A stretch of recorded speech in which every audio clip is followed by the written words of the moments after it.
सामान्य माणसाला पडणारा एक प्रश्न म्हणजे की शेअरची प्राइस नक्की बदलते तरी कशी. आपण जनरली बघतो की स्टॉक मार्केट जे आहे ते सोमवार ते शुक्रवार खुलं असतं आणि याचा टायमिंग आहे सकाळी 9:15 ते दुपारी 3:30चा. आणि या दरम्यान स्टॉक मार्केटमध्ये जेवढ्या काही कंपनीज असतील त्यांची शेअर प्राइस लगातार बदलत राहते. आणि तिथेच मग प्रश्न येतो की ही प्राइस नक्की बदलते तरी कशी. आणि याबद्दलच आजच्या व्हिडिओमध्ये आपण डिटेलमध्ये समजून घेणार आहोत की नक्की याच्यामागे काय कारणं आहेत, काय लॉजिक आहेत आणि कुठकुठले फॅक्टर्स आहेत.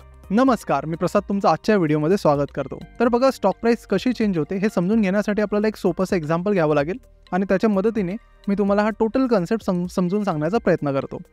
तर आमच्या मलकापुरात एक आठवडी बाजार आहे.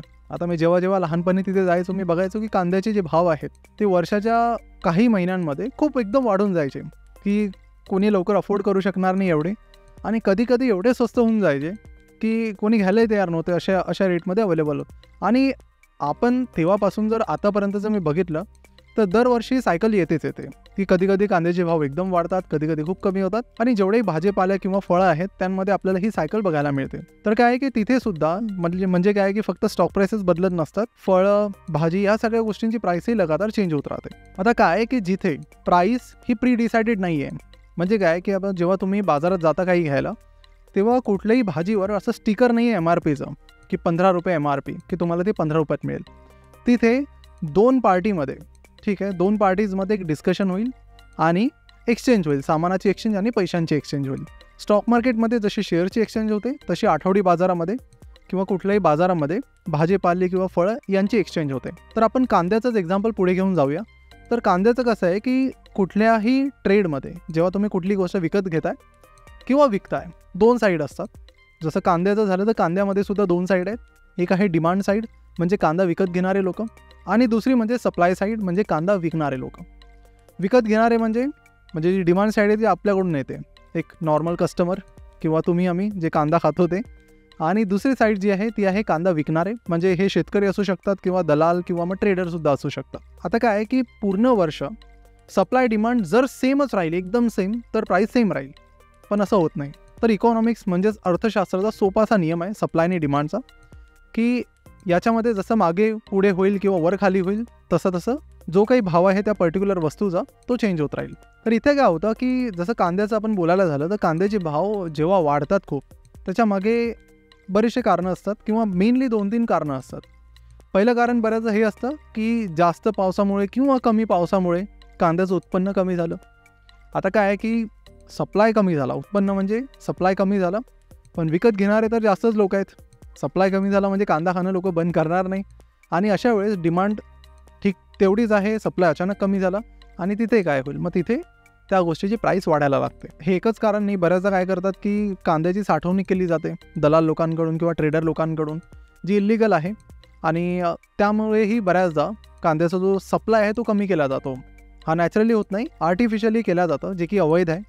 तुम्ही असा साठा करून कुठेतरी ठेवू शकत नाही. आता हे बरेचसे दलाल काय करतात की कांद्याचा एक स्टोअर करून ठेवतात एका ठिकाणी, होर्डिंग करून ठेवतात, जेणेकरून मार्केटमध्ये कांद्याचा शॉर्टेज निर्माण होईल. आणि मग शॉर्टेज निर्माण झाल्यामुळे होतं काय की प्राइस वाढायला लागते. आणि याच्यामध्ये बाकी फॅक्टर असतात सप्लाय कमी होण्यामागे. कधी कधी एखादी कंट्री असते, तिला अचानक कांद्याची जास्त गरज असते, मग थोडाफार कांदा तिकडे एक्सपोर्ट होतो, त्यामुळे थोडेफार म्हणजे बरेचसे रिझन आहेत यामागे. आता डिमांडचं जर आपण बोलायचं झालं तर डिमांडमध्येही चेंजेस येत राहतात. बरेचसे लोक काय करतात, जेव्हा कांदा खूप स्वस्त असतो तेव्हा घेऊन पलंगाखाली ठेवतील, म्हणजे आमच्या घरी तर पलंगाखाली ठेवतात आणि इकडे तिकडे ठेवतात. आणि मग म्हणजे काय आहे की जेणेकरून जेव्हा कांद्याचा भाव वाढेल तेव्हा मग विकत घेण्याची गरज नको पडायला, या उद्देशाने. आता अशा गोष्टींमुळे किंवा मग एखादा कुठला सीझन आला लग्नाचा, मग त्याच्यामध्ये अचानकपणे कांद्याची जी डिमांड आहे ती जास्त राहते. म्हणजे सांगायचा हेतू काय आहे की ही जी सप्लाय डिमांड आहे ही कंटिन्युअस चेंज होत राहते, आणि ही चेंज झाल्यामुळे तुमची प्राइस चेंज होत राहते. कारण प्राइस तर सप्लाय डिमांडवर डिपेंड आहे, जर त्याच्यावर MRP लिहिलेलं नाही आहे तर.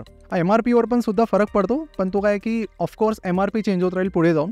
पण इथे जेव्हा दोन व्यक्तींमध्ये डायरेक्ट ट्रान्झॅक्शन होत आहे, एक्सचेंज होत आहे, तेव्हा तिथे अशा प्रकारे प्राइस चेंज होत राहील. तुम्ही बाजारात जरी गेले तरी सकाळी तुम्हाला कांद्याचा भाव वेगळा दिसेल. किंवा सोपं एक्झाम्पल काय आहे की झेंडूचे फुलं तुम्ही घ्यायला जा, झेंडूचे फुलं दसऱ्याच्या दिवशी तुम्ही घ्यायला जा, किंवा दिवाळीच्या दिवशी घ्यायला जा, लक्ष्मीपूजनच्या दिवशी. आणि त्या दिवशी जर तुम्ही सकाळी सकाळी गेले तर थोडे झेंडूच्या फुलांचे भाव जास्त राहतात, कारण काय डिमांड जास्त आहे, सकाळी सकाळी सगळ्यांना पाहिजे. दुपार झाल्यानंतर किंवा संध्याकाळ होत राहते, त्यांना माहिती आहे की आता डिमांड कमी होत चालली, लोकांनी ऑलरेडी घेतले आहेत, खूपच कमी लोक असतील जे आता घेतील, त्यामुळे जो भाव मिळेल त्यात ते विकून टाकतात संध्याकाळी. तो प्राइस जी आहे ती वरून हळूहळू खाली येत राहते. तर हा सोपा अर्थशास्त्राचा सोपा नियम आहे सप्लाय डिमांड. तुमच्या आयुष्यामध्ये जेवढ्या काही गोष्टी असतील त्यांमध्ये जर तुम्ही सप्लाय आणि डिमांड या दोन गोष्टींना अनुसरून किंवा दोन गोष्टींना लक्षात ठेवून जर तुम्ही विचार केला तर तुम्हाला कळेल की या दोन गोष्टींचा प्रभाव असतो त्या पर्टिक्युलर गोष्टीच्या भावावर, प्राइसवर. आता बघा, तुम्ही स्टॉक मार्केटमध्ये काय करता की जेव्हा तुम्ही शेअर खरेदी करायला जाता, मग तो रिलायन्सचा असेल, TCSचा असेल, इन्फोसिस असेल, टाटा मोटर्स असेल, ITC असेल, तर तुम्ही काय की एका दुसऱ्या व्यक्तीकडून तो शेअर विकत घेतात.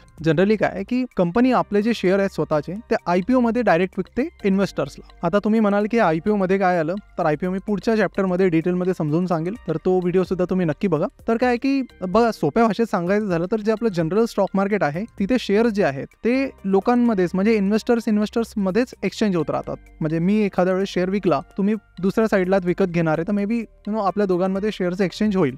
चला तुम्हाला एक सोपं एक्झाम्पल घेऊन सांगतो की SBIचा जो शेअर आहे तुम्ही बघू शकता की याचं जे व्हॉल्यूम आहे आजचं ते आहे 4 करोडच्या आसपास. म्हणजे आजच्या दिवशी SBIच्या 4 करोड शेअर्सची देवाणघेवाण झाली. 4 करोड म्हणजे करोडो शेअर्सची उलाढाल एकेका कंपनीच्या, मी फक्त SBI बद्दल बोलतोय, एवढी एकेका दिवसात होते.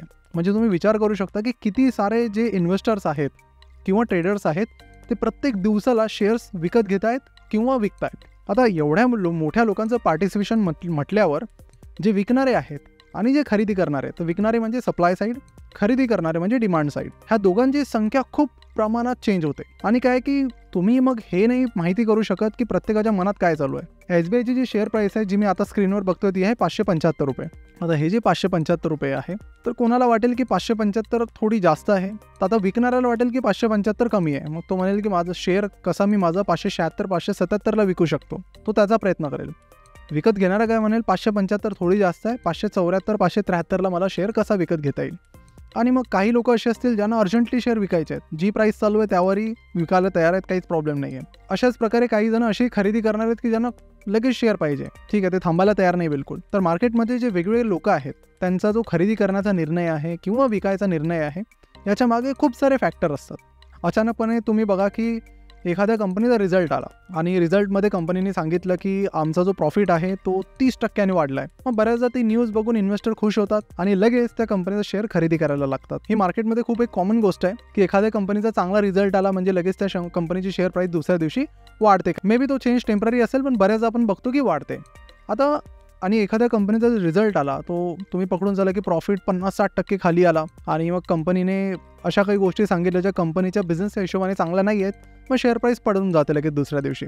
तर लोकांचं काय की परसेप्शन जे आहे कंपनीप्रती ते चेंज होत राहतं continuous. It is based on news किंवा बाकी पण फॅक्टर असतील. तर शॉर्ट टर्ममध्ये म्हणजे काय की एका दिवसामध्ये जेव्हा शेअर प्राइस बऱ्याचदा चेंज होते, मग इव्हन मायक्रो सेकंडला चेंज होते, तर त्यामागे बरेचसे फॅक्टर असतात. त्यामुळे तुम्हाला पूर्ण पृथ्वीवर कोणीच सांगू शकत नाही की कुठल्या शेअरची प्राइस कुठल्या दिवशी किती राहील, कारण लाखो करोडो पार्टिसिपंट्स आहेत, त्यांच्या डोक्यामध्ये नक्की काय चालू आहे. एक माणूस 2 माणूस असतात, तुम्ही ठीक आहे सांगू शकाल. एवढे मोठे पार्टिसिपंट आहेत किंवा तुम्ही सुद्धा पार्टिसिपेट केलं तर तुमच्या डोक्यामध्ये काय आहे हे कोणाला कळणार नाही. त्यामुळे काय की कंटिन्युअसली विकणारे किंवा बाय करणारे यांच्या जे कंडिशन आहे ती वेगवेगळी असते आणि मग त्यानुसार ते आपल्या कंडिशननुसार शेअर बाय सेल करत राहतात आणि प्राइस जी आहे ती चेंज होत राहते. आता याला तुम्हाला जर सोप्या भाषेत समजायचं असेल तर तुम्ही असं समजू शकता की वॉरन बफेट यांचे जे गुरु आहेत बेंजामिन ग्राहम, त्यांचं असं म्हणणं आहे की स्टॉक मार्केट शॉर्ट टर्ममध्ये वोटिंग मशीन सारखं आहे. म्हणजे काय की कधी काय होईल माहिती नाही, ठीक आहे, जोपर्यंत पूर्ण वोटिंग होत नाही तोपर्यंत काही कळत नाही. आणि कधी काय होईल वोटिंगच्या दिवशी तुम्ही बघत असाल रिझल्टच्या दिवशी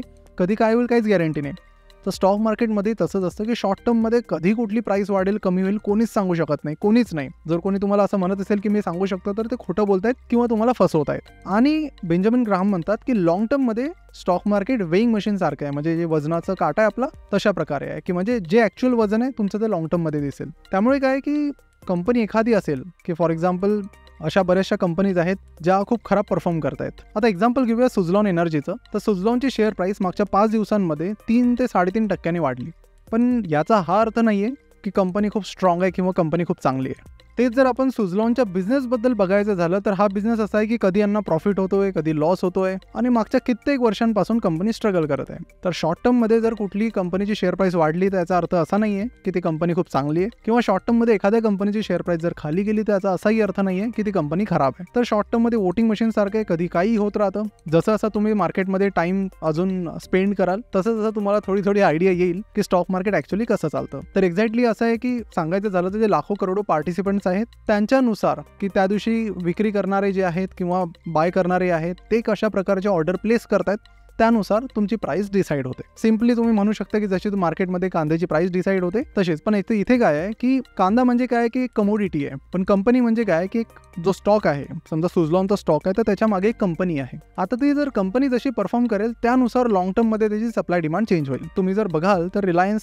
1977 मध्ये 1977 मध्ये रिलायन्सचा IPO आला. तेव्हापासून आतापर्यंत लॉंग टर्म मध्ये रिलायन्सची जी डिमांड आहे ती कंटिन्यूअस वाढतच गेली आहे, कारण त्यांच्या बिझनेसने खूप चांगला परफॉर्म केलाय. सोबतच जर सुझलॉन सारखी कंपनी बघितली तर यांची जी डिमांड आहे ती कंटिन्यूअस खाली गेली आहे, कारण कंपनीने खराब परफॉर्म केलं. एकदम शॉर्टमध्ये सांगायचं झालं, थोडक्यात सांगायचं झालं तर असं आहे की कंपनी जर खूप चांगली असेल तर लॉंग टर्ममध्ये त्याची डिमांड वाढत राहील.